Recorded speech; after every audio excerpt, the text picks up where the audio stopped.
Okay, here's what I found annoying about it. In the very first chapter, you have this woman skulking through this house. You don't know who it is. You don't know where she is. You don't know what she's doing. And this chapter lasts for like 20 pages. You don't know why. And at this point, you don't even really know it's Tandy. Turns out it's Tandy. You don't know who it is. You don't know what she's doing. And it went on and on and on for like 20 pages. But I remember thinking halfway through, I was like, can we please get for this godforsaken house and just get to what the point of all this is? Welcome to the Bookish Introverts podcast. Join host Amazon bestselling author Brett Nelson and avid reader Melanie Dyer as they dive in to review books they've read, then chat with the amazing authors behind them. Quiet minds, big bookshelves. You don't want to miss it.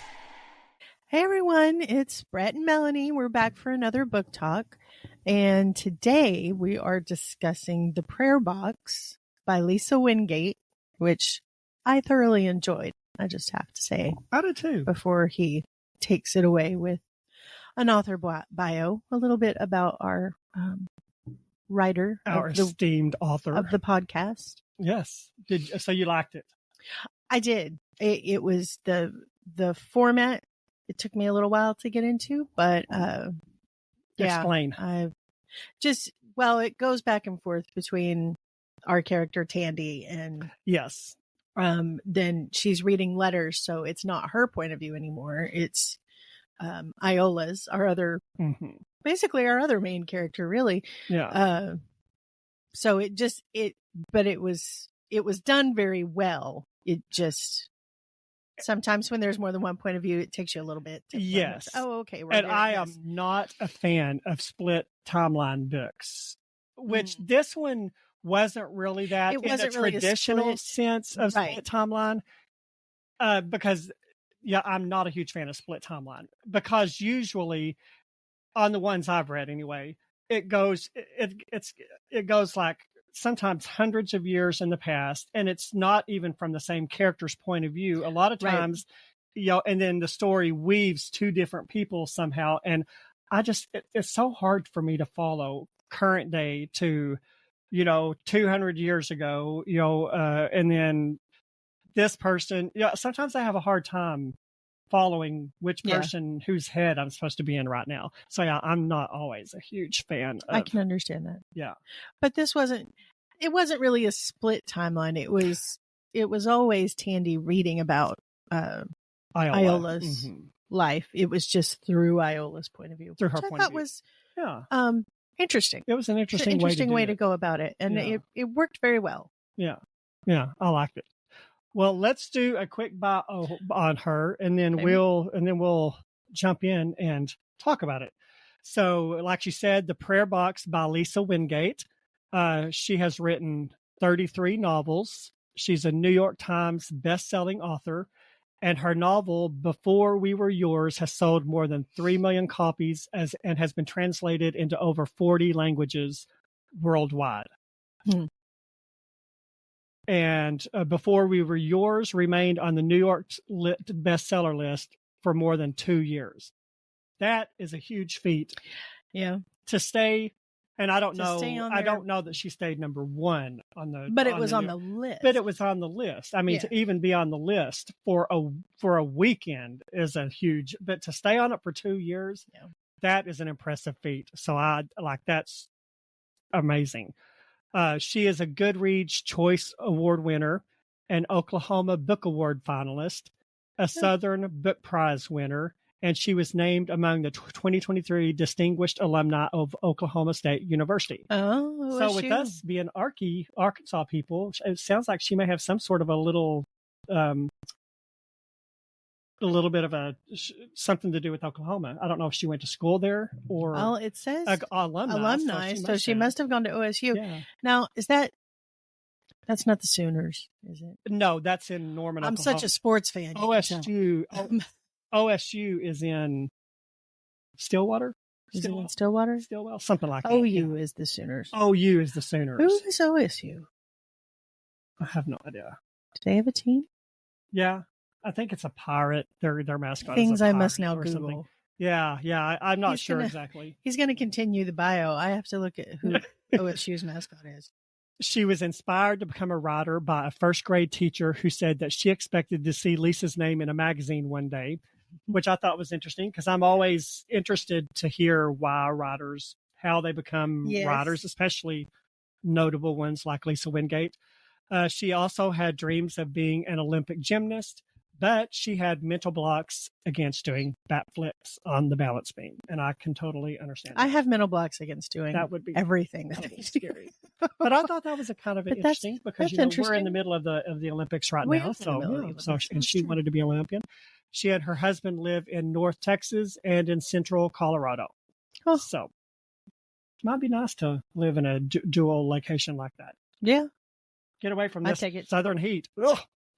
I'm not a summer fan. Okay, so apparently I'm going to get, if my husband ever hears this, because I really should know, not that he's a fan, but I should know it's Pistol Pete is the mascot. And he's a cowboy, not a pirate. For OSU. And apparently there's a horse. Bullet, but that Brutus Buckeye. Oh, no. Sorry. That's Ohio State. I'm so sorry. Don't get the wrong OSU. You will get flogged. I guess it's the Oklahoma State Cowboys. And they're called Pokes. So that's our, this has nothing to do with this book. No, has nothing to do with this book. But we are notorious for rabbit holes. Have you noticed that? Yes. We're good at getting into rabbit trails. So Sorry. Yes. I just had to know. I just think it's pretty cool that she has a little bit of association because Oklahoma is just right across the border from us. Yeah. I mean, like we can drive 5 minutes and be in Oklahoma from where we are. Pretty much. At least from my house. So anyway, yeah, a lot I kind of like big time people coming out of Oklahoma, Reba, OU, and Oklahoma State, and Carrie Underwood, Kristen Chenoweth. Yes. So there's a lot of good people. Move. If they can do it, we can do it, girl. Absolutely. Yeah. All right. Let's go. Let's get out of that particular rabbit hole. So the prayer box. First of all, did you even know prayer boxes were a thing? No, but I will tell you, it's a fantastic idea. It is. Because I am horrible at prayer. I am not. I feel awkward. I never know what to say. I know God doesn't, I don't want to say he doesn't care what you say, but he doesn't require that you be eloquent and all this stuff. But I'm so self-aware and me too. Yeah. Awkward. I'm not good at when I pray, and I always, especially at church, I'm looking around and there are these people who are just going after it in prayer, and I'm like, what kind of person am I that I cannot pray? It's the same. Pray out loud. I can talk to you. Yeah. And I can talk about this book. I know you. Mm-hmm. I can talk to people that I know, people that I've, known for years. I can talk to them, but it's the same trying to get even people that I know and love. And it's hard for me to get my feelings out, my emotions. And that's a lot of what prayer is. Yes. But to me, prayer is a very personal thing. Yes. And it feels awkward yes. to pray in front of people. I can tell a person how I'm feeling, but I can't get the words to come out in the way I want them to. So I just wind up sounding like a moron. But I can write them. Yes. Much, much better. I'm a much better communicator with writing. Yeah. This is why I'm a writer, not a public speaker. Yeah. I'm not good at the communicating verbally thing, but I'm excellent at writing. So I thought it was a fantastic idea. I'm like, yeah. Maybe I need a prayer box. Yeah. And it's so weird that I just never knew that was a thing. No. But apparently it's a pretty common thing. I mean, it's sort of, in a way, it's kind of like journaling, but it's just and of course there are different ways you can do it, because I actually did Google prayer boxes and, all that. And, sometimes people put their hopes and dreams in it. Sometimes people put prayers, sometimes people put scriptures in it. So it doesn't necessarily have to be a prayer. But I just thought, how in the world have I never heard of prayer boxes? I think I had heard of it at one point, but I didn't think about it much. I will say, I personally think this would make a fantastic movie or a limited time series. I Googled that because I had read, I don't know, in researching I didn't her Google bio, it. I should have. I did read something that said there was a movie called The Prayer Box. So I looked it up, and it's not this. It's The not Prayer this. Box. Yeah. So I couldn't find one based off of her book, but yeah, this would be a fantastic book. I think it would be a really good, like, limited time series, like a mini series. No one ever makes mini series anymore, and they should, because Lonesome Dove, Roots, that kind of stuff. Fantastic mini series. Yeah. But there's something to be said for them, and I think this one would make a really good one. And I wouldn't be surprised if somebody, but I mean, this is not a recent book. I mean, I can't remember. No. I think this was like 2012, 2013. Yeah. So this is about a decade old. So, but not super recent. But I would like to see someone do something. There's a lot of faith-based studios out there right now, and I think it would be a good idea to pick this up. I think it would be a good idea. Mm-hmm. But I'm not in the movie business, so. No, they sure, good old Debbie Maycomber, they sure do adapt everything she writes. So, I mean, Lisa Wingate's just as good. I don't think I've read anything she's written, so.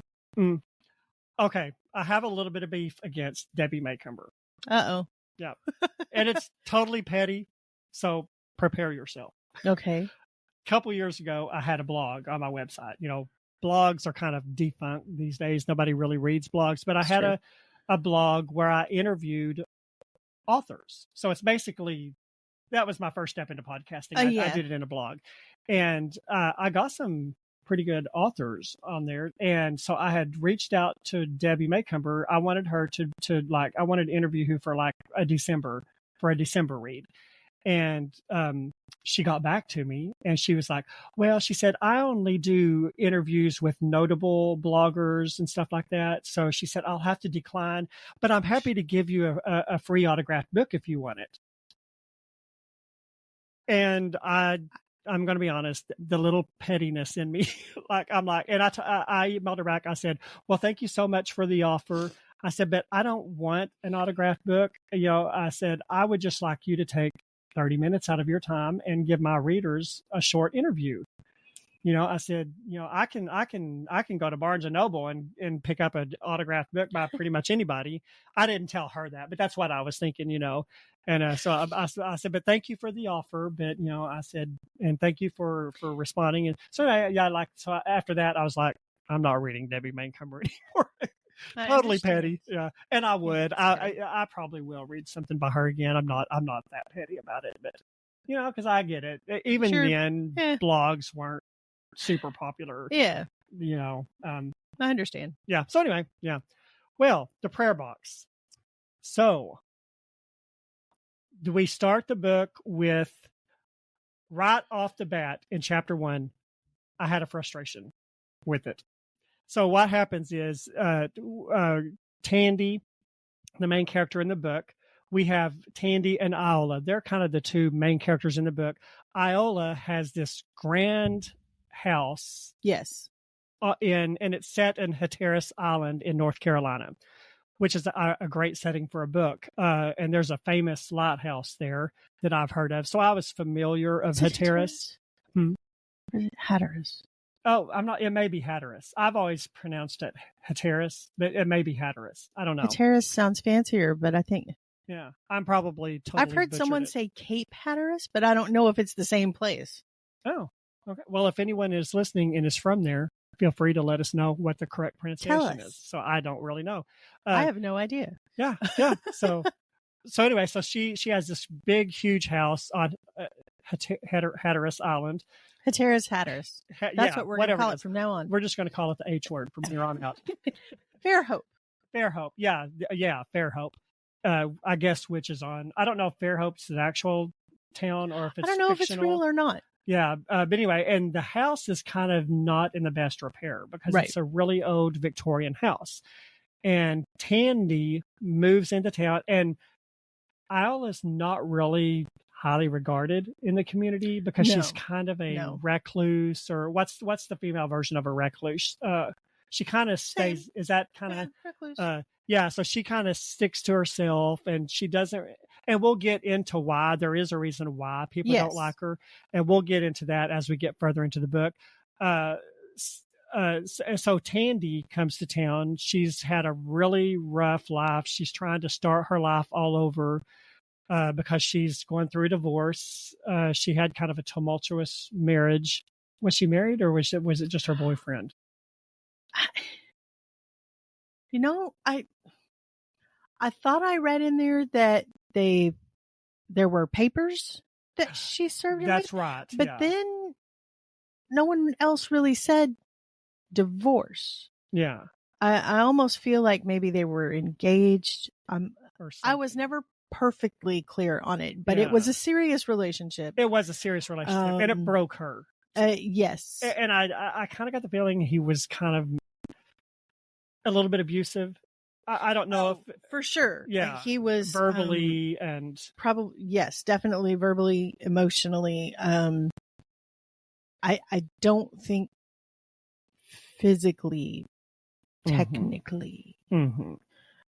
But we all know tongues can hurt worse than fists. Yeah, for sure, mentally, emotionally. But I don't think physically in the way that he hit her or. Yeah, I don't know. I don't think she ever. I don't remember that, but I'm horrible about books because until a book's kind of, and I had a really hard time following this book for the first 5 chapters or so because it was so disjointed. And I'm bad about forgetting details that happened in the first part of the book because I'm just trying to wrap my mind about what's going on. And this book was especially hard for me in the beginning. Well, after about chapter 5, it all sort of blended and clicked, and I was like, okay, now I kind of get what's going on. So it felt a little bit disjointed for me in the beginning. Did it to you? Just a little bit. Okay. Yeah. And not enough that I was like, okay, I'm going to put the book down. It wasn't that bad. No. But anyway, Tandy comes to town. She's trying to start all over. She's has a past history of drug abuse and alcohol abuse, which sort of affected her mothering, her parenting. Yes. And it's sort of, she's got 2 children, JT and Zoe. Is it Zoe? Why did I just go blank? I think it is Zoe. I think it's Zoe. I could be wrong. JT and Zoe, and the daughter Olivia. Olivia, there is a Zoe in there somewhere. I don't know. That's her daughter, Olivia? I've got it somewhere in the notes. Anyway, she's got a son and a daughter. The daughter is the oldest, and the daughter has a very big rebellious streak. But first of all, because she's a teenager, so there's that. I mean, all teenagers have a rare kind of attitude. It is Zoe. Is it Zoe? Okay. Yes. Okay. I'm not sure why. She's also, I think Zoe also has a bit of a attitude because she resents being placed into the position of having to mother her brother when her mother was in bed drunk and hopped up on drugs. And it seems that it's not something that she just, I'm addicted to drugs. She was injured. Oh, see, I missed that. Okay. Yeah, she was injured. Horses play a big part in this without playing a big part in this. She's a horse rider. Yes, I remember that now that you say that. This guy that she was with is a big time. I think she rode horses for him, and she got hurt. And that's when the drugs, and he was a medical person, a doctor, I believe. A doctor or a dentist, because I thought they said dentist at some point, but he was a medical person and could provide prescriptions, and that's how he kind of kept her. she was in a lot of pain. And that's how the relationship got really messed up between. I don't think it was good to begin with, because it kind of sounded like she didn't have the greatest luck with men. Just always looking for acceptance and finding it in the wrong places. And she's got 2 kids, 2 fathers, neither one in the picture. And the guy that she's running away from now is not the father of either one of them. So it's, she just has a history of hard knocks and, just bad decisions. And, it's hard to feel for her at first, because she does have already, a new boyfriend. They've been there, all of a week or 2 weeks? Are we talking Ross? Yeah. Okay, yeah. Totally They've been there. Guy. No, not. It's at least a month or 2. Yeah. And she's already got this new boyfriend. And I'm like, I don't like this guy. Yeah, he's not likable. So it's hard to feel bad for her at first, because she's clearly just making the same mistake all over again. She just not good at making life choices. But, you can't, the more you learn about her, the more you're like, well, I kind of see why she's doing what she's doing. She's just, she's lost. She's lost. She's lost. She's trying to find her way again. And I give her kudos for that. She had the courage to get up and try to start over. It takes a lot of courage to rise from the ashes, so to speak. And that's what she's trying to do. Yeah. But in doing so, she's just kind of fallen back on some habits. And people, not all of them, but some of them. Yeah. And sometimes people will kick you while you're down, when you're trying to rise up from, because we've all done stupid things. We've all made bad decisions. And that's the time when people will kick you around the most. So it takes courage to do that. Yeah. So, okay. I want to ask you about the first chapter before we get too deep into it. And did you find any sort of annoyances in the first chapter, or was it just me? Okay. Here's what I found annoying about it. In the very first chapter, you have this woman skulking through this house. You don't know who it is. You don't know where she is. You don't know what she's doing. And this chapter lasts for 20 pages. Was that the first chapter? That was the first chapter. Yeah. The creepy chapter? Well, it's just... Listen, the first couple of chapters of this book were kind of creepy. And I was like, what is this book? Well, yeah, she's stalking through this house, and you don't really know what... You don't know why. You don't know why. And at this point, you don't even really know it's Tandy. Turns out it's Tandy. You don't know who it is. You don't know what she's doing. And it went on and on and on for 20 pages on my Kindle. I don't know how long it was in the paperback. But I remember thinking halfway through, I was like, can we please get for this godforsaken house and just get to what the point of all this is? It really kind of annoyed me. And then you get all the way to the end, and you realize that she finds Iola dead. It's Tandy, and she finds Iola. And that's not a spoiler, because the fact that she died is in the Amazon book description. So I just was like, okay, can we narrow this down to 5 pages? I do remember I was starting to wonder what kind of book I was reading, because I was like, this is creepy. Yeah. I didn't sign up for this. Yeah. Well, I'm getting creeped out. I didn't really get creepy vibes from it. I guess now that you think about I like stuff like that. So I didn't really get so much of a creepy vibe from it. I just remember thinking, okay, less is more sometimes, Lisa Wingate. Chop it down to 5 pages and let's move on. We get it. And I was like, it took her 20 pages to get from the front door up to find.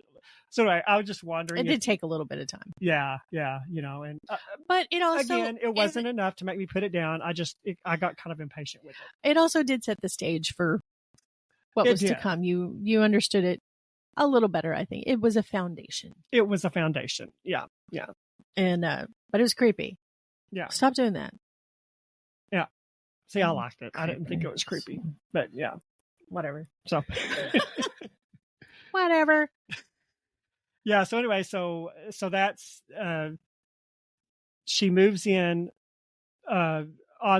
she lives in Tandy lives in a little cottage. Yes, like a rental type yes, and thing. Iola was her landlord. Yes.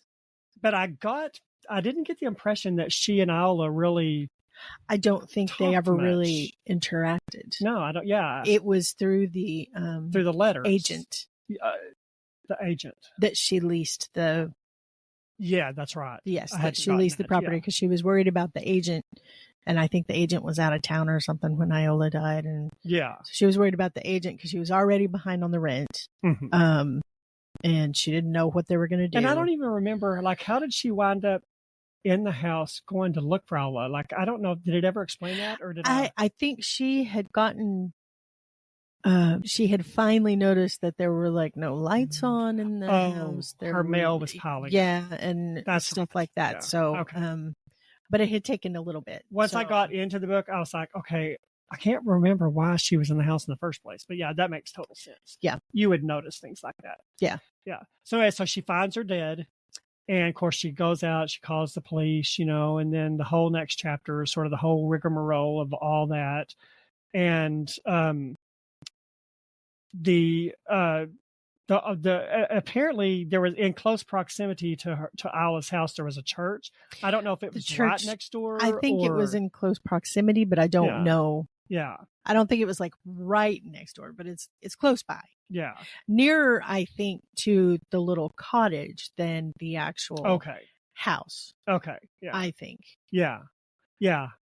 And she meets Pastor Bilbo for the first time, and Which cracked me up. That is cracked me up. Yeah. I don't know if that's like a little shout out to is the Bilbo like is there Bilbo like Baggins? Oh, see, I didn't That's know what I Bilbo associated with. If anything is loosely related to a Lord of the Rings reference, I will associate it with Lord of the Rings.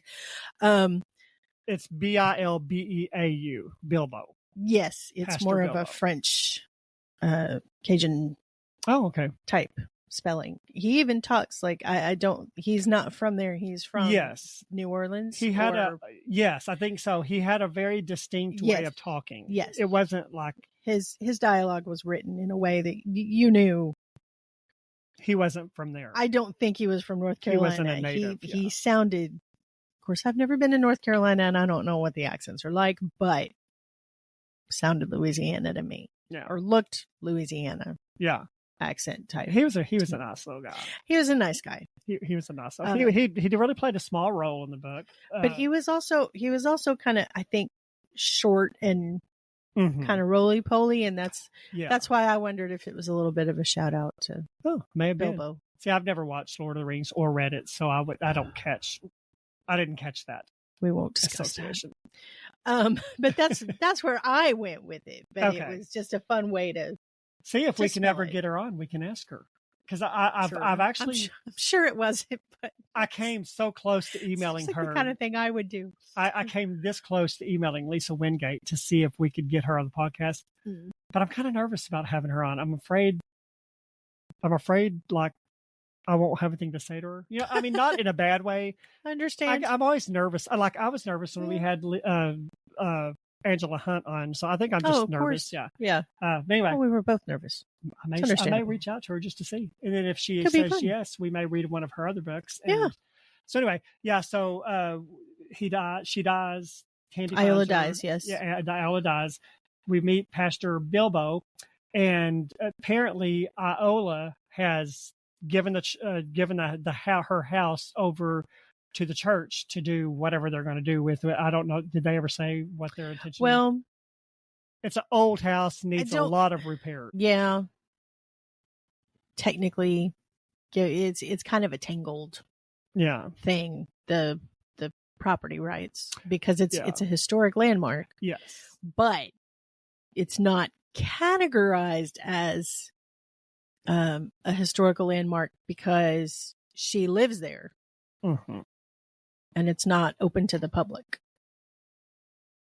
And I think you can't, I don't know. Place historical. I don't work for the government, so I don't really know what you have to do to get on the National Registry of Historical Places. Yeah. But yeah, it's a little bit of a tangle, and that also plays into that does play into the story. Some of the townspeople's, not all of them, but some of the townspeople's sentiment towards they were kind of antagonistic Iola. toward her. Yeah. Some were antagonistic, some not. Yeah, some not. But yeah, it was interesting. But so Bilbo tells her, hey, because Tandy was looking for a job. She was jobless. She was looking for a job. She hadn't found a job. And so Pastor Bilbo offers her the opportunity to go in and clean Iola's house. Yes. To clean out the refrigerator and just sort of remove the perishables. And so she's jumping at the opportunity for a job. So she takes it, he gives her the key to the house so she can go in and work. And that is how she gets access to the house. And so she sort of goes into the house, starts walking around, pilfering, being nosy. And let's be honest, I would do the same thing if I was in the she house. is being nosy. Yeah. But and that's how she finds the prayer boxes. To be fair, I mean, she'd already been in the bedroom where she finds the prayer boxes, because that's where Iola was. The prayer boxes were in the closet. Yes. That bedroom. And this was a big old closet. I mean, they needed a 20-foot ladder to get to the very top. I'm like, my gosh. They don't build them the way they used to. They don't build them the way I used to. Like, I would be in hog heaven if I had a closet that was 20 feet tall.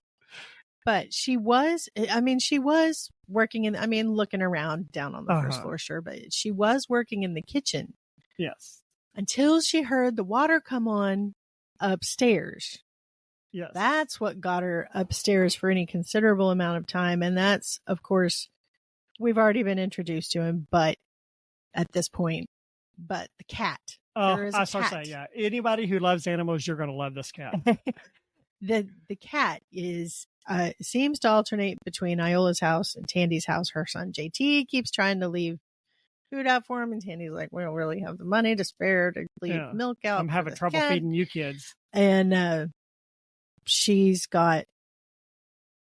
realizes that the cat also lives at Iola's house and must have been Iola's companion. She doesn't know how he gets in and out because there's no open windows or anything like that.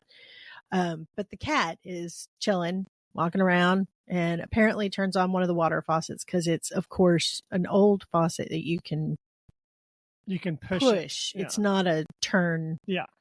So the cat literally turns on the water faucet. She thinks to get a drink. She thinks what I would think immediately jumps. Ghost.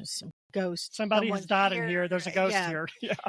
It's the cat. It's the cat. Spoiler. Yes. And that gets her looking around more upstairs, and then, of course, back in the bedroom and the closet. And she found one of the letters was just out. It was not.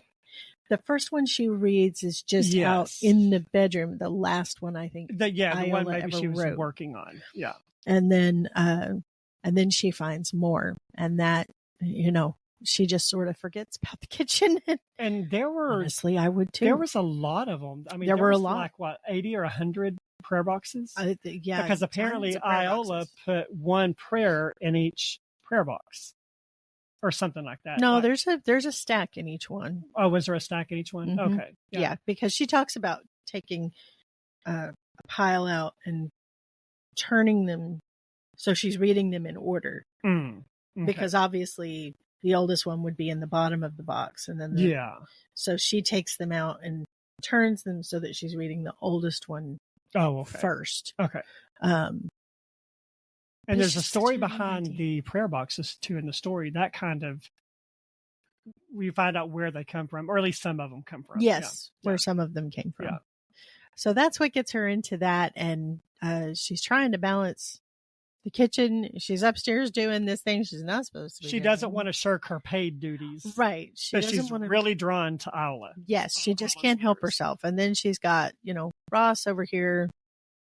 Being a jerk.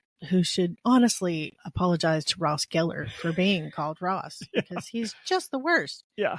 He doesn't seem like the worst. He just seems like kind of a self-absorbed type of guy. Mm-hmm.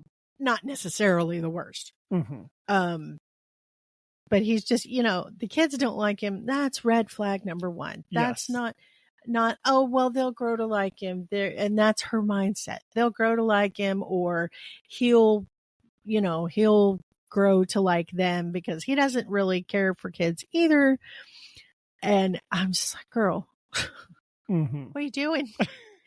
What are you doing?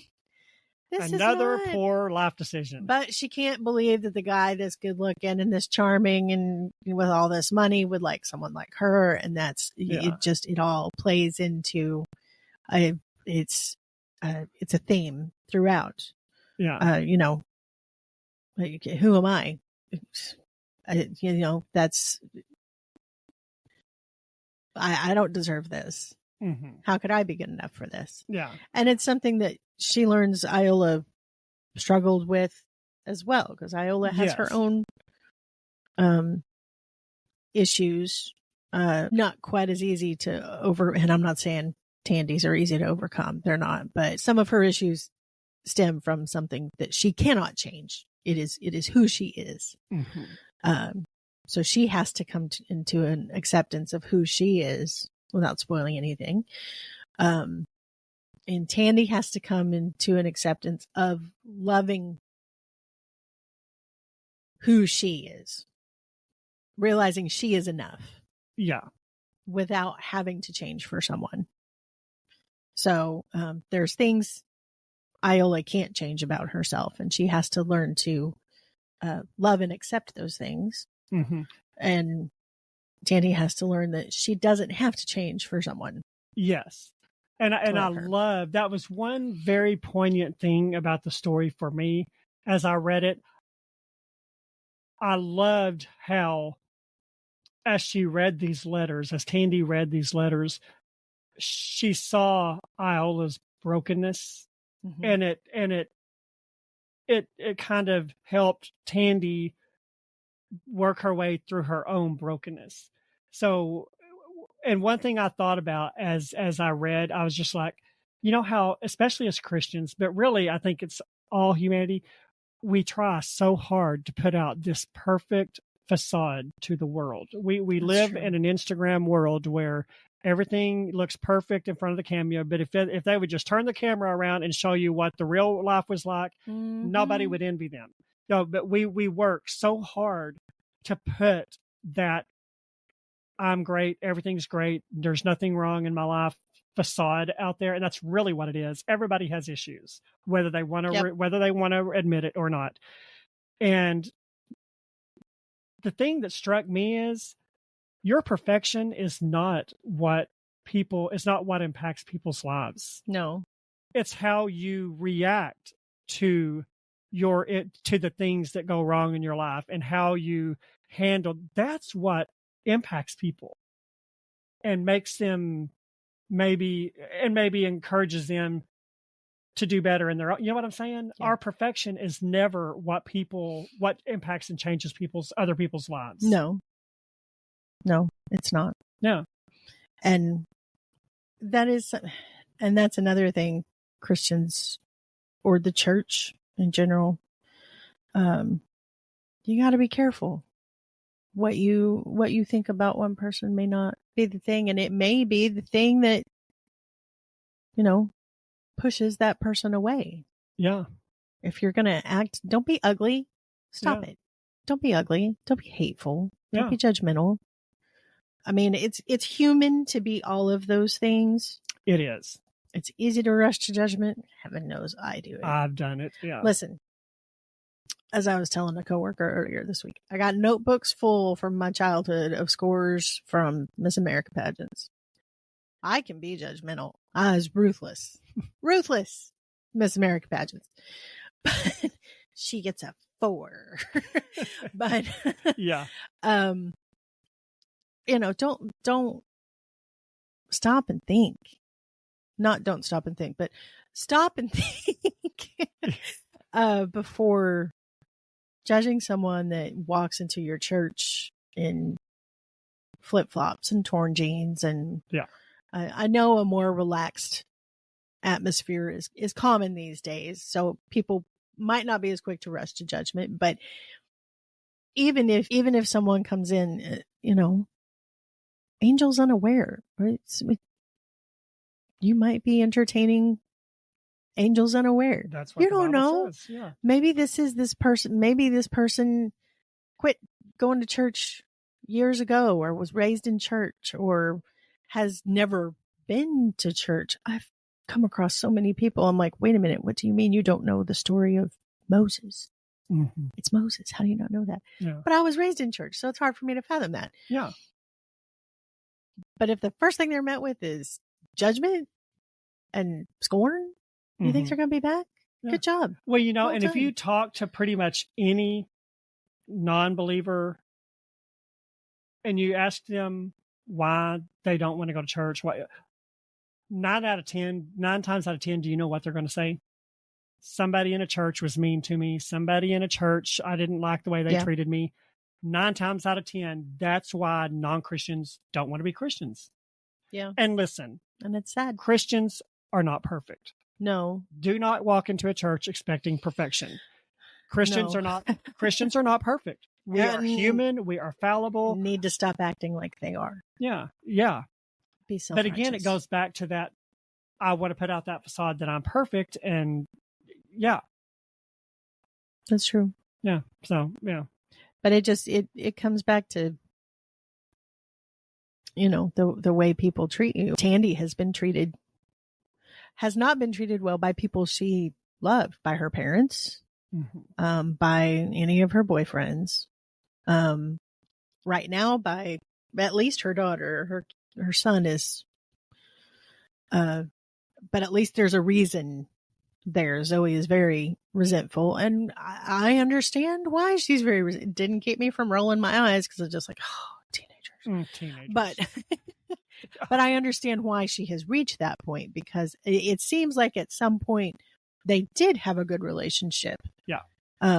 She was she tried to be a good mother. She was doing the best she could, and this accident just messed everything up. The accident and her subsequent, her subsequent addictions.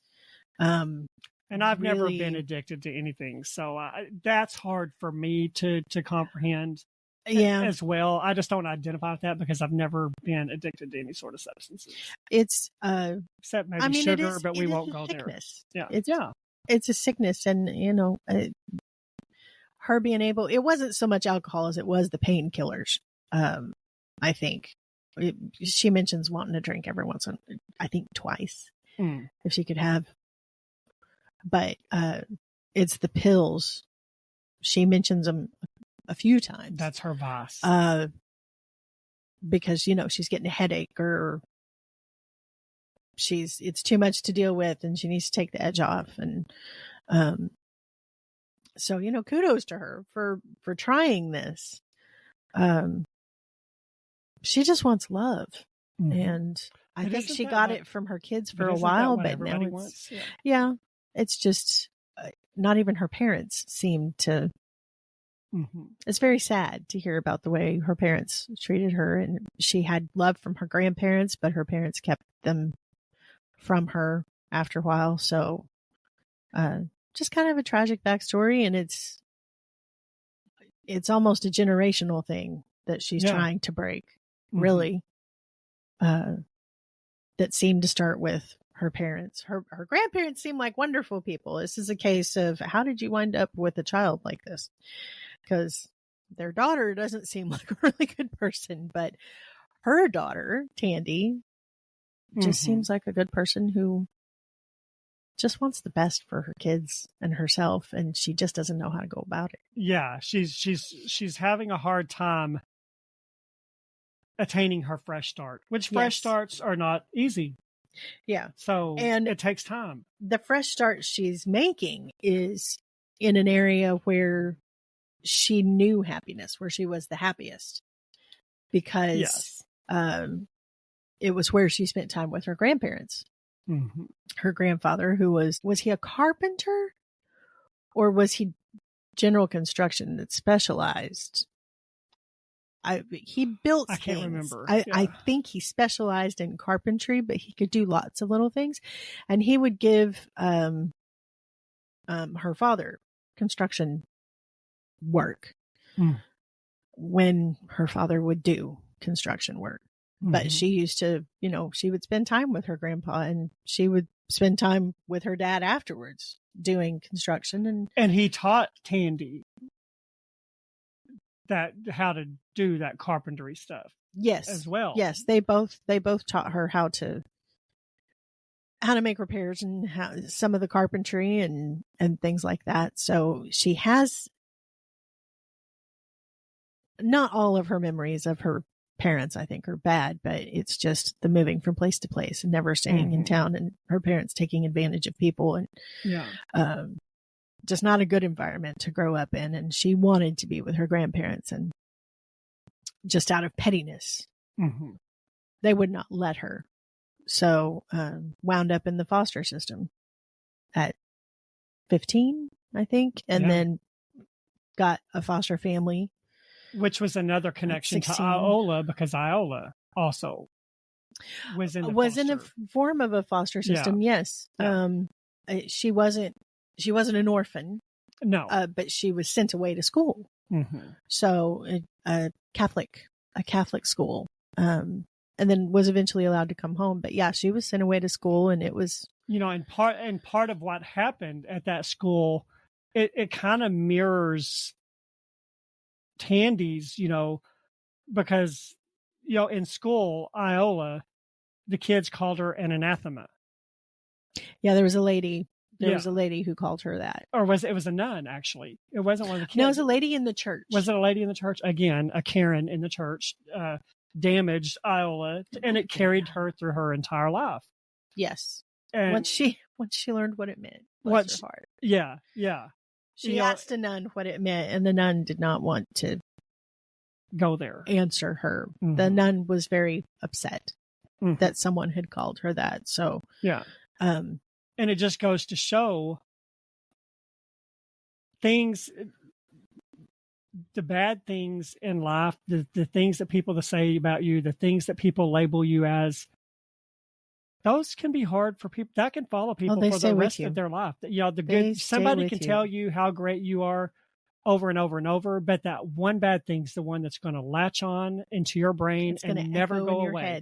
This is why we have to be so careful as humans to be nice to other humans, because the bad stuff is what's going to stick with them more than likely. It will echo in the back of your head for years. Yeah. All the good stuff that people say about you, that stuff somehow has a way of dying away.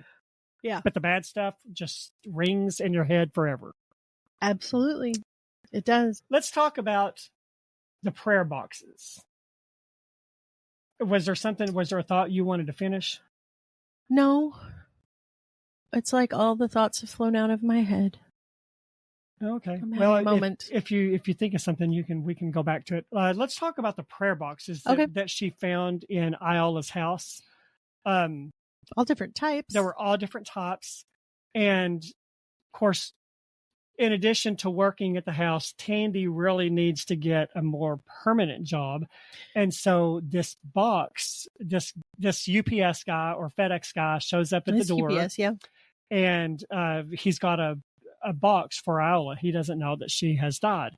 And so he gives it to Tandy, and Tandy takes it. Well, he also gives her this sack with some bananas and like some grocery type stuff in it. Well, apparently we find out, because at the beginning I was sort of under the impression that Iola wasn't the nicest person. That's kind of the impression I got of her. That's the impression that in the beginning.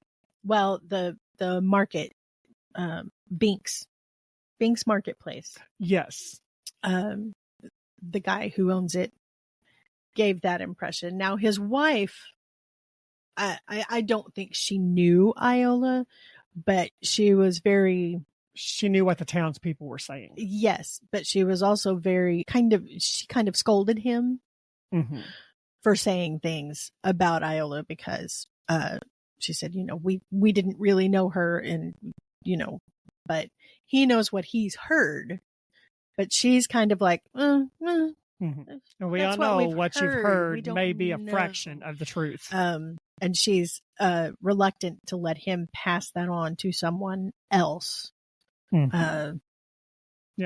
So that was a nice little bit of a balance. And our first our first clue that maybe not all is as it seems. Because, everyone's just going, the mean old lady that lives. The mean old weird lady that lives in the big old house by herself. Yeah. And this is where I saw the first glimmer of, okay, Iola may not be as big of a horrible person as what we're kind of led to believe. Yes. Because apparently Iola liked baking, and especially banana beignets. Yes. And so he would bring her the ingredients and she would make them for him. And then he would even do, like, when he came to drop stuff off, he'd be like, hey, do you need me to pick anything up for you while I'm in town? Do you need me? So they had a little bit of a relationship. Yeah. And so she would make these banana beignets for him and then call him a day or two later and say, hey, I've made them, come pick them up. So I was like, okay, a bad person doesn't do that. Anyone that's going to make beignets can't be all bad. Yeah. By the way, y'all, if you go to Cracker Barrel, don't bother with their new beignets. Good to know. I didn't even know they had beignets. It's part of their new menu. Oh, is it? Okay. Just as an aside, biscuit beignets, not the best idea. Beignets should not be made from biscuit dough. Cracker Barrel, stop with the beignets. Melanie said so. Restaurants, too. I've seen their new remodeled restaurant. No, that's not Cracker Stick with the Coca-Cola cake. Absolutely. Stick with what you know. Stop changing things. Yeah. Anyway. Yeah, but exactly. Yeah. Banana beignets. I don't really like banana stuff except for banana bread. But I had to admit I was intrigued by the thought of banana beignets. Because I've never heard of banana beignets. I hadn't either. I don't like bananas, but I do like banana bread. Yeah. Maybe it's not a thing. Maybe she made it up. I'm wondering. Yeah. Yeah. I don't know. But it sounds we'll have to look good to try. Yeah. And I actually was going to Google banana beignets to see if it was a thing. And I don't think I ever did. I should have made some. I know, right? We could have tried. We could have tried. You, girl, you messed up this time. So, so he comes in, he gives the stuff to her. Tandy tells him that Iola has died. And so Tandy takes them. And so she is going to try to make banana beignet, sort of as in memory. Which kudos to her for just, I'm going to try to make them. And then give them to the FedEx guy. Yeah. So she rifled through Iola's recipe box, and I think she found a recipe for it. I don't know. Maybe she found one online. I can't remember exactly. But anyway, she did wind up making them. But the guy also delivered a box. So Tandy opens it up, and it's a whole box of like 20 stained glass hummingbirds. I mean, they sound beautiful. A stained glass, and I guess they're sun catchers that you hang in the window. Yes, hummingbirds, sun catchers. I think there's more than that because it's $2,000 worth. And $12 a piece. Okay, yeah. So there's a ton of them. Random facts Melanie remembers from the book.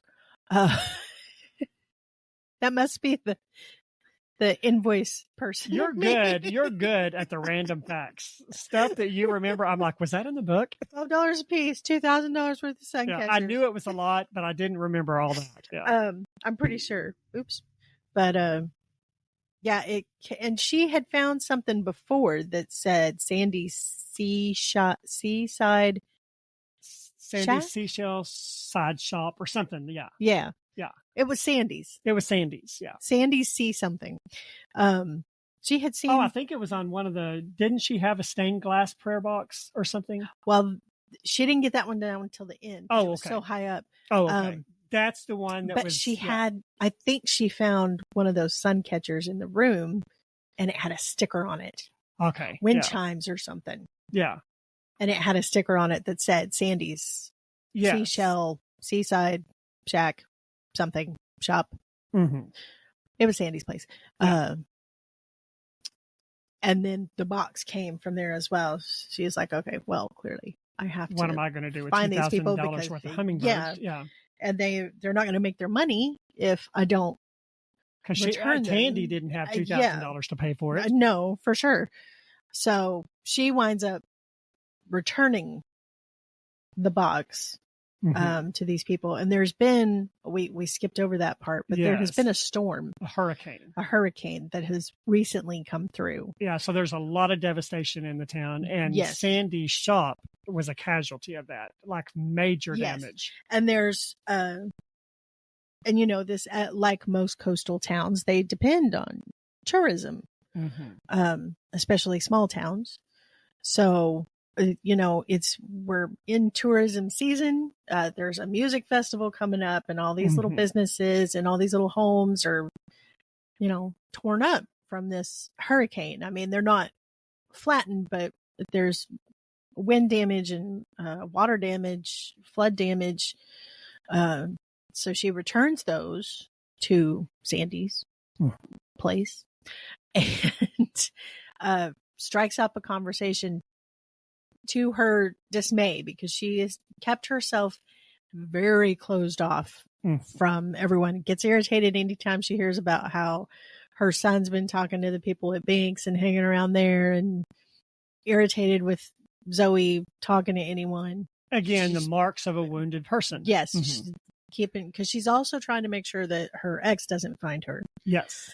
Which is why it's hard to find a job, because she can't, she worked for him, so her references are him. Yeah. She can't tell anyone. She put her references down. She's trying to keep him from finding them, which she doesn't think he will, because there were some legal issues that she turned him in for before she skedaddled. So with any luck, he's facing criminal charges, but she's been very reluctant to open up to anyone. But Sandy, like a few friends I have, just has a tendency to bring people out of their shell. Yes, everybody needs a Sandy in their life. And Sandy can be a little abrasive at times, but she's very matter of fact. Very matter of fact. Very matter of fact, but not cruel. Not to the point that you don't. I never disliked Sandy. No, she's not. But she will tell you how it is. Yes, she's not cruel in her bluntness. She's just. Yeah. In fact, when Gina came to town, Tandy's sister, Sandy was like, "Girl, you need to stay away from your sister." Something to that effect. Yes. So Sandy's a good friend to have around. She's very lovable. She loves to pull people in. And by the end of her first visit, she sees something in the shop that reminds her of her grandpa. I don't want to spoil it. That reminds her of her grandpa, and I think that kind of opens her up in some way. And Sandy's just just talking and talking while she's looking around the shop, and she's talking about the inspector coming and all this stuff. Yeah, the shop was actually closed at the moment because of all the damage. She was trying to recover from all the storm damage. And for some reason, and even Tandy's like, why did I just say that? She mentions that she used to do repair work on exactly this with kind her of dad. Stuff. Yeah. Because they were up and down the coast. Sandy was having trouble with the guy that was doing the work, or the guy, that's all part of the overlying political thing, because the guy is part of the commission that wants. That's right. Yeah.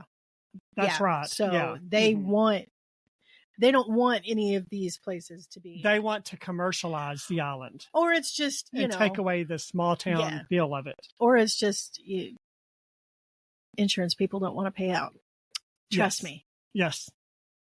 But she mentions, I used to do that. And Sandy's like, I'll pay you to, and before you know it, to do the drywall. Tandy's got a job working on the drywall and repairing the damage. No, I mean, not the plumbing. There's a plumber that's going to come in and fix other things, but and that's then she's got another job. I loved about this story is that it didn't go in the traditional, because when she goes in there, I would assume she would get a cashier's job. She would hire her to do a cashier's job. So she actually goes in and does this manual labor, which is such an odd twist for a woman character. And I loved that unconventional direction. She knew, she knew how to do this. And Sandy was like, well, I can do it better just as well as any guy. I'll take a chance on you. Sure. And it's interesting that her desire for another job, her need for another job happened because she opened herself up. Mm-hmm. She let a wall down, and that's when she was provided with this job. To her favor. Yeah. And then, of course, Ross comes in and tries to ruin everything because he sucks. and is very dismissive. Yeah. So dismissive when she tells him she can't come hang out with him because she has a job and she's got to go and work on the drywall at Sandy's. And he's like, "You're hanging drywall." Mm-hmm. Yeah. Did I stutter? You. No. My, 10-foot assistant that, yes, me. Told you I could. All 100 pounds of you. Dude, just shut up. Yeah. What do you do other than surf? Exactly. Really? I mean, you're a cowabunga surfer dude. I mean, nobody yes, cares. It's unusual. Small, which apparently she's petite. Uh-huh. A petite woman, doing stuff like, but why not? Why not? My mom did stuff because she was small when I was growing up. I saw her do a lot of things that normally a man would do because she had to do them. Yeah, it had to get done. And sometimes you don't always have the money to pay somebody to do it, so you have to Google it and figure it out. Absolutely. I don't know what they did for Google. She did what she needed to do, and that's what Tandy's doing here. She just wants to provide for her kids, and she wants to give them a good life. Yes. A better life than they've had up to this point. A better life than what and that's they've what had, and a better life than what she had. That's her desire. That is her basic desire. That's her goal. We also have we forgot a character, Paul, who has an interesting fashion sense. Paul Chastain. Oh, that's JT's teacher. JT's teacher, who has a very interesting fashion sense mm-hmm. and likes to get crabs for crab boils, which makes him aces in my book. I'm down for, I won't eat the crab. I don't like crab, but I'll eat all the vegetables that go in a boil for sure. Have you ever had I have not. Honestly, I've never had a crab boil. We had one at church once, and I'm like you. I'm like, give me the potatoes and the corn, but I have an allergen to shellfish, so I have to be careful. And I love lobster. I love shrimp, and sometimes I will eat a little bit of it. But I kind of see. I personally prefer just a shrimp boil. I'm not big on crab meat. Okay. My husband loves crab meat, but I'm not big on crab meat. I like a shrimp boil, but sounds like a fun time. But when my husband does it, he makes sure and gets the peeled and deveined shrimp, which is not what you're supposed to do. They're just supposed to be tossed in there. Yeah. Just shrimp. But I'm like, I'm not working for my food. I'm sorry. Peeled and deveined. I'm not cleaning what was just cooked. Yeah. No. Yeah. I'm not doing it. No, thank you. But yeah, I'll eat the vegetables all day long. The potatoes, the corn. We throw mushrooms in there too. Big. Maybe we should have a crab boil. That's what we should taste. Yeah. instead of banana beignets. But we skipped over Paul. We meet Paul early on in the book too. He's JT's teacher. Kind of gets JT interested in, if not science in general, then especially marine. I would say marine biology. Yes. Piques his interest, which makes Tandy happy because JT's interested in something other than video games. Yeah. Zoe has a boyfriend, which she's 14. Yes. Too young to be having a boyfriend. I'm sorry. I'm old fashioned. That's too young to be running around with a kid who has a driver's license. Yes. No. It's trouble. Red flag number 34. With a capital T, and that rhymes with P, and that stands for pool. Yes. No. Don't do that. But yeah, she's got her boyfriend, Rowdy. Tells me all I need to know. That tells you all everything you need to know. Don't name your kid Rowdy. Come on, guys. And was that a nickname? I don't think they ever said. I hope it was a hopefully nickname. It was.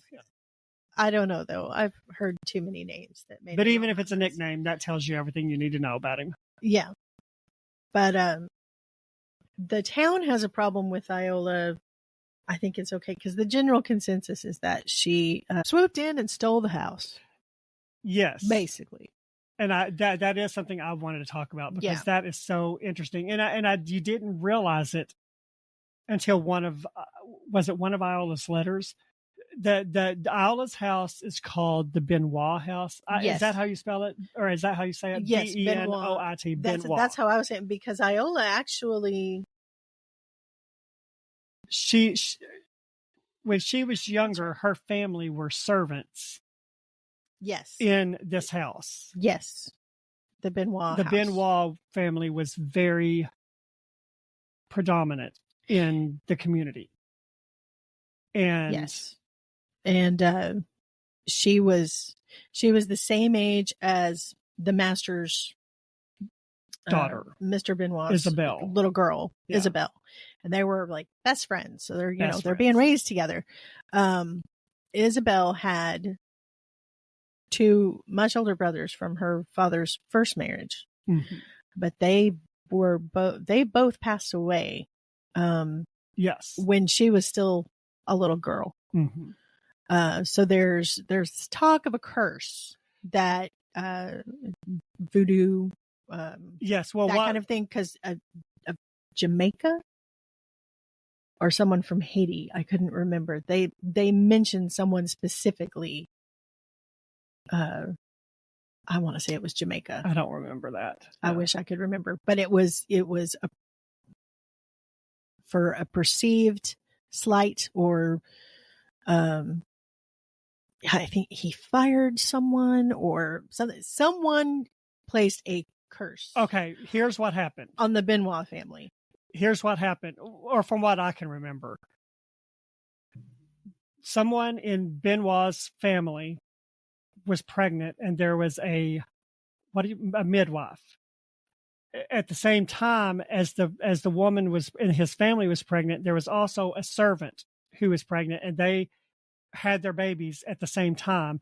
Well, the servant's baby was born breech, but and of course that required more medical attention.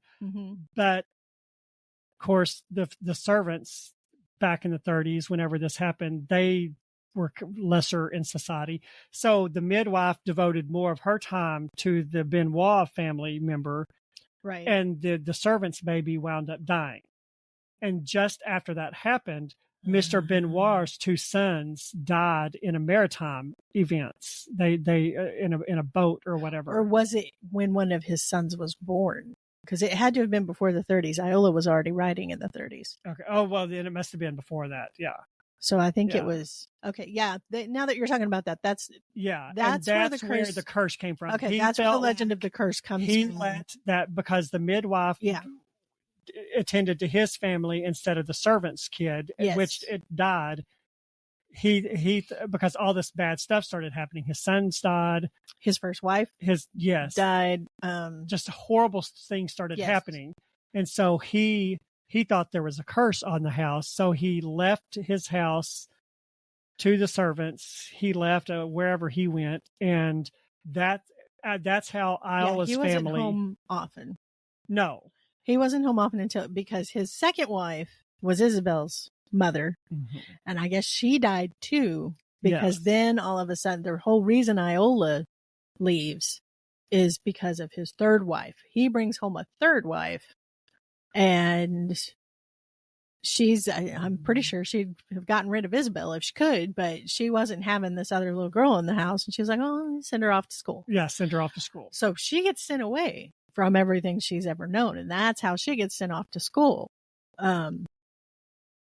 But she comes back, they talk like she came back later in life when she was old and swooped in and stole the house out from under Mr. Benoit. Which is what the community, that was their perception of what happened. Of the community. But it's really not what happened, because Iola came to own the house, and I don't know, like he turned it over to the servants, and then eventually Iola's family became to be the ones that own it. And then when they died, Iola inherited it. Without getting too spoilery. Yeah. Do we want to go with spoiler? Sure. Okay. Spoiler zone. Here we go. So if you don't want a spoiler, don't listen any farther. So apparently The reason Iola inherits is because Iola is a Benoit. Yes. She is the daughter of one of his sons. I don't think they say which one. Yeah. I don't even think they give them names, but that was a surprising twist. I did not expect that. I honestly thought she was his daughter.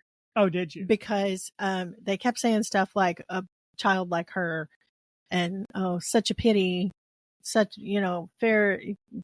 I was like, okay, she's passing, which was a big deal back then.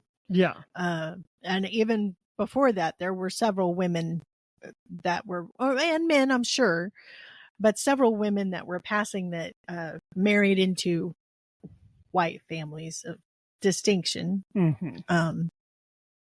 sometimes, or just married white men to continue because it was easier. It's a sad thing. It should never have happened. It goes back to when we discussed with Angela Hunt, since the subject of slavery was, part of her book. But again, a sad fact that never should have been a fact, but it was. And here we're dealing with the consequences several years later. Her family is still considered servants. They are Black. Her mother was... And it took me quite a while into the book to realize that Iola was Black. Oh, I kind of figured pretty quick. Did you? Oh, but I never caught on to that. I've seen movies and read books where this kind of thing has happened before. And just some of the language that was being used, I was like, oh, okay. I thought Benoit was her father. The twist I wasn't expecting is that he was, his son was her father, but I should have, since they specified that the boys were so much older than Isabel. But apparently her father really did love her mother, and that's part of why he was out on this the ship where he was killed, where his father banished him to this, said go work on one of their shipping, because they had a shipping business, and that's where he was killed. And then of course she was born, but she was definitely light-skinned, and she goes through that, having to, that's what Iola has to accept about herself, because the world is telling her, you have this opportunity to reject this side of yourself. The war's going on. She falls in love with this soldier, and they get married, but then he starts talking about babies and having babies, and she's heard of more than one woman who is passing as a white woman, and genetics are a funny thing. She has a baby, and it's very clear fairly quickly that something is not usual. I would say. So she winds up telling him, hoping that he won't care. He cares. Which is sad. It was the time they lived in, but still, it was sad. Very sad. There were men back then who would not have cared. Her husband was not one of them. So she comes home to Isabel, whose husband has died in the war. Isabel has a little girl, and they're together, but then of course Isabel is sick. Her little girl dies. It's very sad. It is. Her little girl dies, and then Isabel passes away, and Mr. Benoit is left with the only relative that he has always rejected. And she stays there and takes care of him in his old age. And that's why the house passes. She's legitimately the heir. Yeah. Not legitimately. Pun not intended. But nobody knew that. Nobody knew that. They thought she stole it. Yes. So or her family. Yes. It is technically hers, this wealth, this house. And apparently it's a lot of wealth. Apparently. Yes. Because and Iola did not flaunt the wealth that she inherited. No. I mean, she Except was for responsible. The little cars. Yes. Yeah. Except for that, but she, and, and again, this is another lesson in the book. All these people in the town, a lot of people did not like her because they perceived her as someone who heard that her family stole this house. It rightfully wasn't hers. Well, behind the scenes, Iola was pushing out all this money into the community through, libraries and just, I don't remember. There were several things in the book that it said that she did. She never, and nobody ever knew until Tandy started reading these letters, which is a huge testament to the integrity of Iola's character, because she could have used that to gain favor. Absolutely. But she didn't. She could have. Yeah. And it's, it reminded me, there was a little film long ago called Rigoletto about a man who took care of a community, and they were very antagonistic towards him. It reminded me a little bit of that. It was a musical. I'm a sucker for musicals. But yeah, she, anonymous donations, and we get a hint of it early in the book, the $50 for the boy that works at Banks, for the grocery and guy, the beignets for the UPS guy, and we get a hint of it, and it builds throughout the book. All the stuff she gets from Sandy's. The lamp is our first big tip off, the Tiffany lamp. And girl, I'm telling you, I had no idea Tiffany lamps were that valuable. Oh, I knew they were expensive. Antique. Yes. Yeah. Tiffany lamps can be, that's the clincher. If they're antiques. Genuine antiques. Yes. Yes. Now there's a lot of knockoffs. Yeah. Now I'm sure a Tiffany lamp now is expensive. I don't even know if Tiffany still makes lamps, but neither. Those antique Tiffany lamps, absolutely. And she had a set of these. I think they were magnolia lamps. I think that's what they call them. Yeah, and she sold one of the lamps, like $500,000. Yeah. I mean, an exorbitant amount of money. Yeah. To help. It was after another storm. Yeah, to help the town. Storm. Yes. And I guess at this point she was running out of money. She didn't have as much money, so she was selling things in the house to.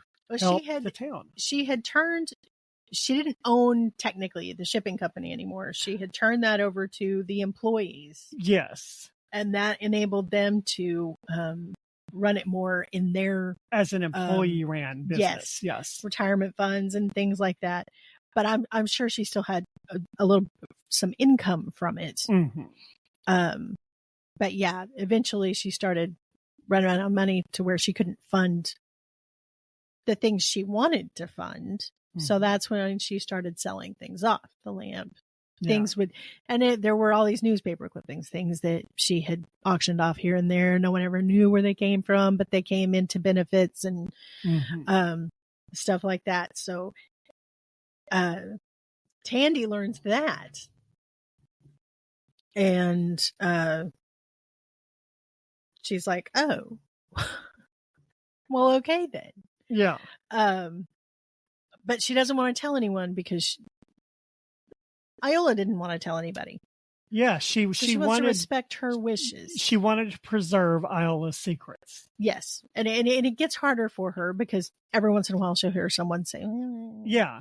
And she wanted to protect this woman that she had come to love, even though they really didn't know her. Yes. But she came to love her through these letters. And her friendship with Sandy grows and expands to the other women that Sandy is friends with, including one of them's mother, bless her heart, who also gives us a little bit of a glimpse into Iola's life, because she apparently had, if not friends with Iola, had conversed with Iola. And in a moment of lucidity, she's suffering from dementia, but she mentions that Iola was she a WAC? Yes, WAAC. Yes. And I had no idea what that was. I had to look it up. I knew it was in service to the Army during World War II. I couldn't remember what it stood for, but and her daughter's like, no, Mom, you were. Iola was, and she says, no, know what I'm talking about. She was. And then she just kind of drifts away again. But that's later confirmed in one of the letters. Tandy confirms that yes, she was. Which, had she not been passing, I don't believe she could have been. I believe those they were segregated in that as well. Mm-hmm. So she could not have served in that capacity had she not. I mean, the guy even says, yeah, no, that's right. When she registers, he says, no, I think you meant to check this box here. Yes. Where it says white. She's like, well, okay, because she's trying to get to Hawaii to be with Isabel. So she's joining whoever will go to Hawaii. Well, the African-American units aren't going to Hawaii. They have other ports, but the WACs will be going to Hawaii. So, or London, which is where she winds up. Yeah. Go figure. All that for nothing. But I just, they get the shop set up, and it's a book very slowly. Everyone's walls come down and everyone's awareness raises. And it's not just Tandy, it's Zoe. It's JT. He's a little quicker than the others because he's just a little boy, but they're more resilient. Paul breaks through his walls, and the Binks do too, I think. It takes Tandy and Sandy and like Sandy's husband and several of the women and Sandy's sister to get through to Zoe. Yeah. Because she's a teenager. And teenagers are difficult. Yeah. Well, and that's always how it is with a teenager. A teenager, if you want to reach a teenager, don't try to do it. Get someone else to do it, because they will be much more receptive to an outside person. And it isn't helped by Gina, who's the worst. Also the worst. Gina. Yeah. We don't like Gina. We're not going to talk about her. Gina was Tandy's sister, for anybody. Yes, Tandy's sister. Is this a series? Is this the first of the series? Because I'm wondering if there's more. I didn't realize that until after I read it. But yeah, there are more. I don't know what book 2 is called, but this is a first in a series. I don't know if it just follows Tandy, or if I will probably Gina will have some sort of redemption. I don't know. Yeah, I'm not a big series person, but I definitely want to go to book 2. I'm a little curious if Gina gets a redemption, but you have to work really hard. I like to think so. I like to think this is why I don't usually like antagonists. Although antagonist may be a bit of a strong word, but I mean, let's face it, Gina, on Zoe's birthday, Tandy had this big birthday party scheduled. The whole town was going to be there. And this was Tandy's way of sort of trying to soften Zoe up. Yes. Gina, being the Karen that she is, she swoops in and takes Zoe off for a day out of school without her mother even knowing it, and takes her out for a day of fun. Yeah. And Zoe totally misses the birthday party. Yes. Takes her off like 4 hours away. They go to Norfolk.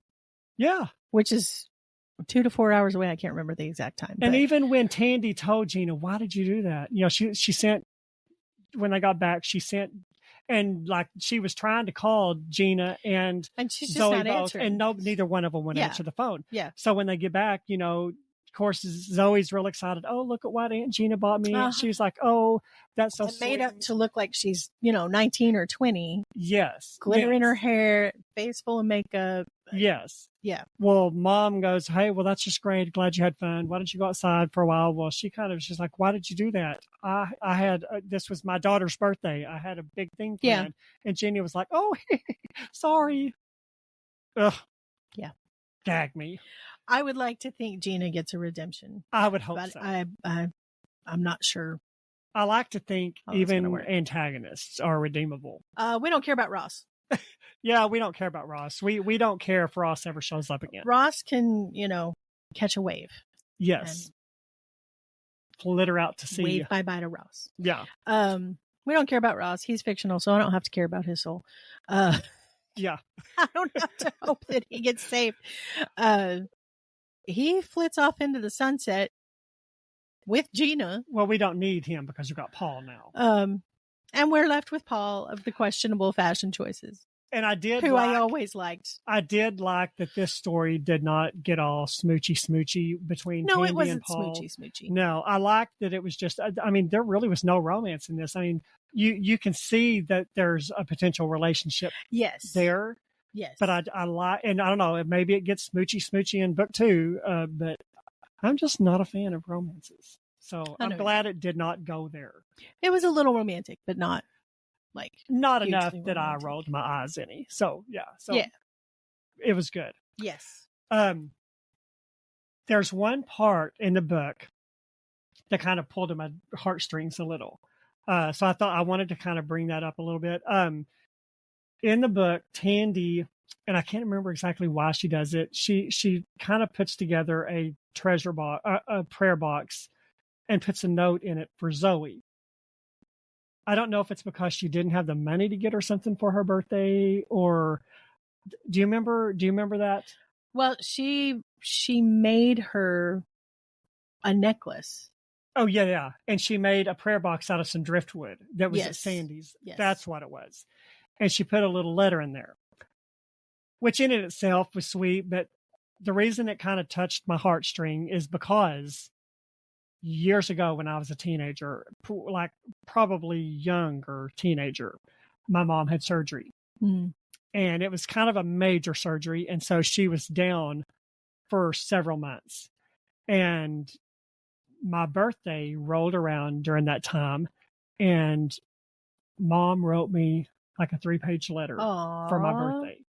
And of course, in the letter, she kind of wrote about, you'll have to, I'm so sorry that Mama can only get you this silly little letter, but I've been out with surgery and I couldn't get out to buy you anything.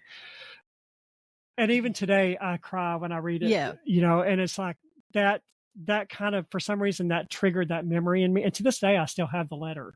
Yeah. She gave it to me. She put it in an envelope. It has a little bitty red bow on it that, like a little bitty tiny one, like you get like on a jewelry box or something. And almost every year at my birthday, I pull that letter out and read it. Aww. So I'm just like, see, that means more to you than. Yes. And when I was a teenager, it probably didn't mean as much to me then as it does now. Right. I was always a little bit, for a guy, I was always a little bit more softer than probably most guys are. But yeah, I still have that letter. And to this day, every birthday, I pull it out and read it. So I understand. And I don't know that I've ever told Mom that. If she listens to this podcast, she probably doesn't even know that I still have the letter. I've got a little box that I got when I graduated. There's a local furniture store. I don't know that they're still around now. But a girl that I graduated with, her family owned a furniture store. And her family gave to the graduating family these little wooden boxes. Oh. And had a little lock and key with it. Yeah. And I keep that letter in that box. It's just the perfect size for that letter.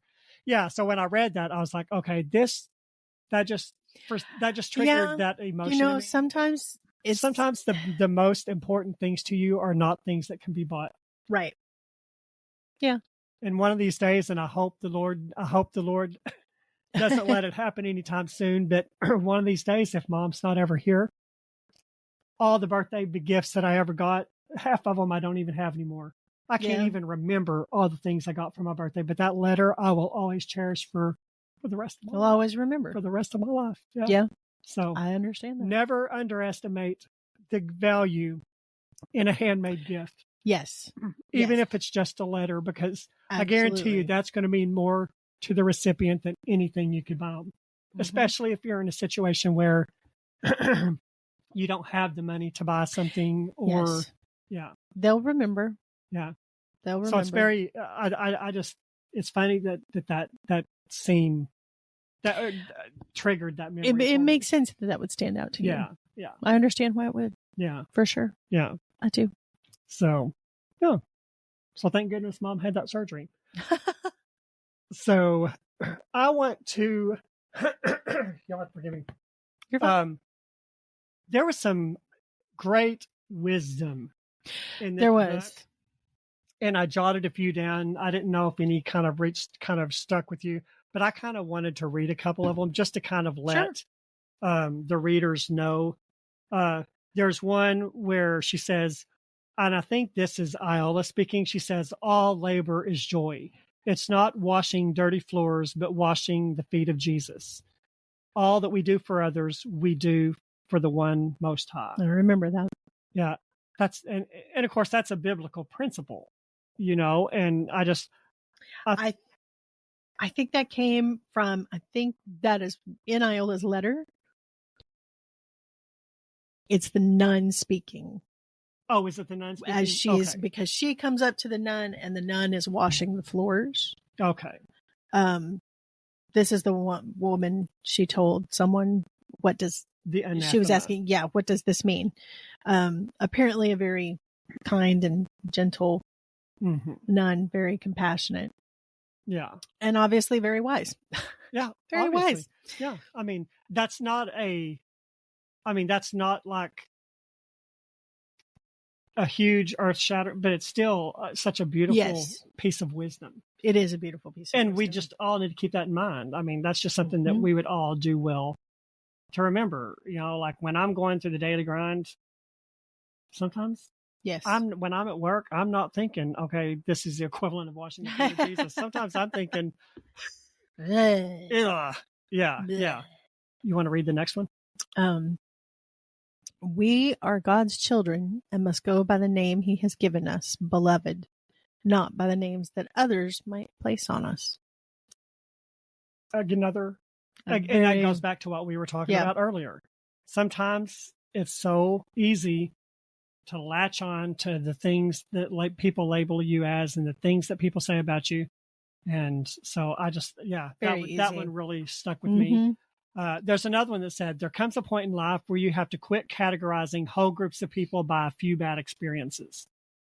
Again, the world would be a much better place if we would all adopt that philosophy. Agree. Yeah. Other people's judgment doesn't have any power unless you offer yourself up for trial. So don't. And sometimes I'll offer myself up for trial.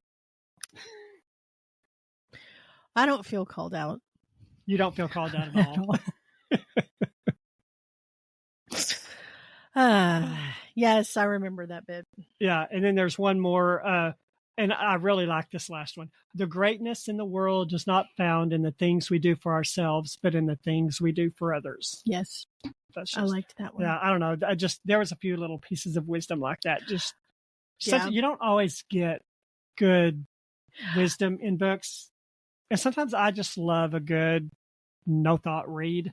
But this one, when you run across one made you think a little wisdom, yeah. I kind of wanted to point those out. So what do you think? Anything else you want to say about the book? I think we've exhausted, covered pretty much everything. Yeah, I just really enjoyed it. Yeah, this was my first Lisa Wingate book. I think you said it was your first time to read her too. Yes, first Lisa Wingate. Probably won't be my last. Yeah. I think of all the books we've read so far, this one had me close to tears the most often. Yeah. I don't think anything actually fell, but there was definitely some watering. Yeah. It kind of hit you in the feels. Just from things that are said, and you're like, oh. Yeah. Okay. Yeah. Stop looking at me. Yeah. Kind of like that. So you're just like, oh, yeah, that speaks to me. I wish I could remember them all, but. Well, you know, and another thing that I kind of liked about the book, I love Christian fiction.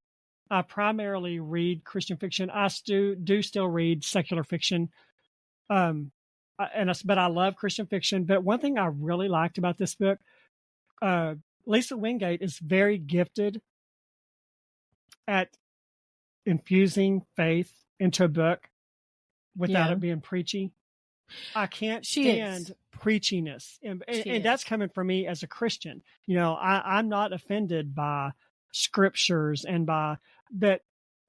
I really liked the faith elements in this. They were woven so well into the book that I never once thought, okay, that was a little bit. Yeah, no one's coming after Tandy telling her, well, God this, God that. God. She's just gleaning this from the letters. And even the letters are not preachy. It's just Iola talking to God. Yeah. So yeah, it's a nice, subtle, but it's still very hard hitting. Yes, for sure. And sometimes I think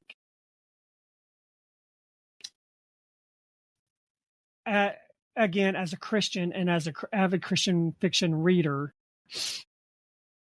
we can go a little sometimes overboard. it gets a little heavy-handed and it gets a little overboard. And sometimes I cringe when I read Christian fiction. And so I can understand how non-believers can read it, because you read all the time. I mean, every Christian fiction book's going to have at least one review that says, I really like this book, but it was too preachy. It was too, there were too many Christian themes in it, blah, blah, blah. There are some that I've read and I'm just like, as a Christian, it was too much. It was just too much. Yeah. So, and I've kind of like, yes, we get it. Yes. Well, and you've made your point. You stop. Yes. Well, and I can't remember who said it. I'm thinking it was Billy Graham, but it might not have been. There's a popular saying that says, always preach the gospel, only use words when necessary. You reach people more. You don't reach people, as many people, by preaching at them and by hitting them over the head with your Bible. Your unspoken actions are what reach people the most. Sounds Billy Grahamish. Yeah. Now, and I'm not discounting talking to people about the Lord. No. You have to have that at some point. That's not what we're talking about. We're talking about. Yeah. But there is a real skill to writing Christian fiction, and not every Christian fiction writer has it. And Lisa Wingate seems to have it because, and again, this is my only book of hers I've read, so there may be more where it's more out there. Right. Yeah. But I would be interested to read more of hers to see. I just, everything about this book, I really liked it. They're really, I enjoyed it. Other than the 20-page tome in the first chapter, I didn't really find anything annoying about the book. So, all right. So I guess we should start wrapping this up. Do you have anything else you want to say? I don't think so. You want to tell them where they can find us on social media if they want to look us up? You can find us on YouTube under Brett Nelson. This young man's account. But you can just Brett go Nelson. To Google, or you can just go to Google. The YouTube search engine and type in Bookish Introverts podcast, and that'll pull up all of our episodes. Little Miss Thing over here is supposed to be putting on hers, but she hasn't done it yet. Well, I'm sorry. I mean, you got to laugh. There's a lot going on. There's a lot going on. You're lucky just to be able to get $2 a month read. It's true. I'm doing my best. And then Facebook, we have, there's your page, Brett Nelson Author, but there's also the Bookish Introverts podcast on Facebook. We're on Instagram, Spotify.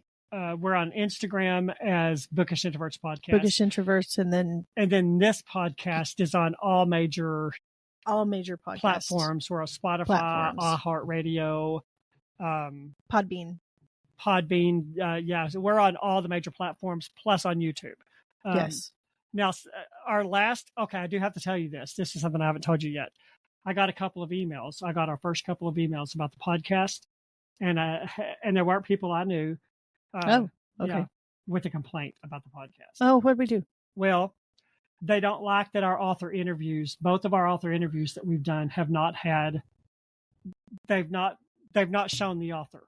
Well, now the first one was just an accident. Yes, and I explained that to those, and I did want to go into that here in case other people are thinking about it and didn't. We weren't able to do the first one. We did interview, like Angela Hunt was on camera. It was a video and everything. But we had some major technical issues. It was our first time to do an author interview online, like on camera. And we had some major, and we just couldn't salvage it enough to put out a video. Now, because the video was going to be real choppy. It was very hard to salvage the audio. Yes. And the video was... Melanie and I had to come in, and we had to re-record like 90% of our side of the video, and then we had to splice it together. So thankfully we were able to at least get the audio out. So there's an audio version on there on YouTube. Mm-hmm. On the second one, the author just wasn't comfortable coming on. Which we understood. Yeah, which we understood. We want to respect people's comfort zones. But in the future, our author interviews, our intention is to have authors on camera, because people don't go on YouTube to listen. They go on YouTube to watch. Right. So anyway, since we're sorry. Yeah. So anyway, I did kind of want to mention that, because we did get a couple of emails about it. People were like, please do these author interviews, because we want to see the authors. So anyway, we understand. If that was something you thought, that is our plan. It's just the last couple just sort of hasn't gone according to plan. Yes, that's just sort of how it worked out. So anyway, so I think that's everywhere you can reach us. If you see any of our posts or whatever on social media, interact with us. Tell us what you think. That kind of pushes the algorithm out. Give us suggestions too. Yeah, give us suggestions if there's books or authors you'd like for us to talk about. And I'm telling you, I have an overabundance of books that I want to read. So I've got enough ideas till Jesus comes. Well, I guess we'll see. Yeah. So, all right. Well, I guess, do you have anything else you want to say before we head out? I don't think so. All right. Thanks for listening, everyone. And we don't know what the next book is yet. Do you have an idea? It's your turn to pick. Do you have an idea or no? It's funny. I had an idea. It is not a Christian book. It happens to be a book by my favorite author. It happens to be a book by my favorite author that I have never read. Oh, who is it? What is it? It's Ellen Montgomery, which Anne of Green Gables. If you've known, I've read probably 20 of her books. I'm counting all the series in my head. There's a book she wrote. I thought about The Blue Castle, which I have read, because I thought you might like it, because it's a little, it's interesting, deals with some interesting themes. But there's a book called The Tangled Web that I've always heard was really good. I have never read it. It's a family. There might be some romance in it. I'm not sure, but apparently there's a family, and there's all sorts of, it's a tangled web. When it first, I love a good tangled web. What's the saying? Oh, what a tangled web we weave when first we practice to deceive. Oh yeah. Mm-hmm. I think it involves like this family. I don't know who said that, but it sounds like Shakespeare. It is. Sorry, guys. I want to tell him about it, but apparently I'm not going to get. She's looking for it on Amazon.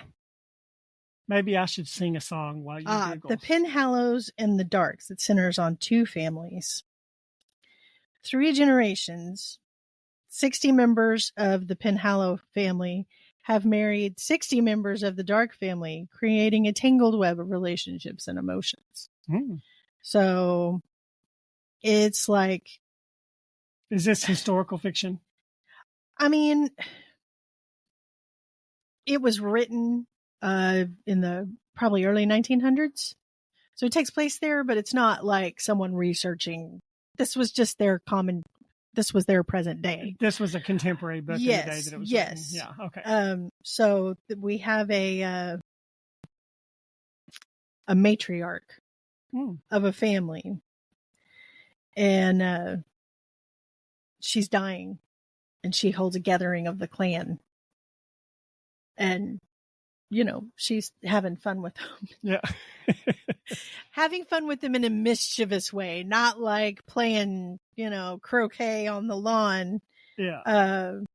And reads her own will to them. Fine. All right. And, Ellen Montgomery, she's known for Anne of Green Gables, which is, an uplifting. It gets darker in the later part of the series because you deal with World War I, but it's an optimistic. The Emily books are a little darker, and most of her books are very uplifting, optimistic. But she has, when she chooses to use it, when she lets her characters use it, there is a biting sense of humor. And you know me, I kind of have a biting. I'm all about the biting sense of humor. So I had ordered it 2 years ago because I was like, I've never read this. It's on Amazon for like $3.99. It's like, I'm going to read it. I've never taken it out of the box. Ooh, okay. It's still sitting in the box. I still haven't read it. Well, let's do it. I would like to read it. I think it would be interesting. Okay. Well, then. And it makes him read something by my favorite author. That's right. I think that's our next book. And our goal has been, so far, we've focused on Christian fiction. Yeah. But and there's nothing wrong with people that want to read strictly Christian fiction. Absolutely nothing wrong with that. But I just think there's value even in secular fiction. I prefer clean fiction. So on the podcast, we are going to focus some on secular books. Yeah. And it's Ellen Montgomery. It's absolutely going to be clean. Yeah. That's a guarantee. Now, we're not going to be talking about filthy books, No. And sometimes you don't know until you get into a book, but I've got a couple of ideas for some secular books that I want to read at some point. So tell us again what that book's called. A Tangled Web by L.M. Montgomery. All right. Probably the most famous author to come out of Canada. Oh, okay. Good. So it's going to be set in Canada. If you have never read any of her books, or if you have read her books and enjoy them, come back next week and hear what we have to say about it. So most of them are more geared towards children. I think this, like the Blue Castle, tends to be more. Yeah. It wasn't a huge financial success, I don't think, but like I said, a lot of her stuff was geared towards. Well, the kids. Sometimes you have to die to get any notoriety. It's true. Yeah, it's true. Yeah. All right. Well, that's what we got to look forward to for next time. So we are going to get out of here, and we will talk to you guys next time. Okay. All right. Thank you. Bye. Bye. Thanks for joining us on the Bookish Introverts podcast, where together we explore the worlds within the pages. Until next time, stay bookish.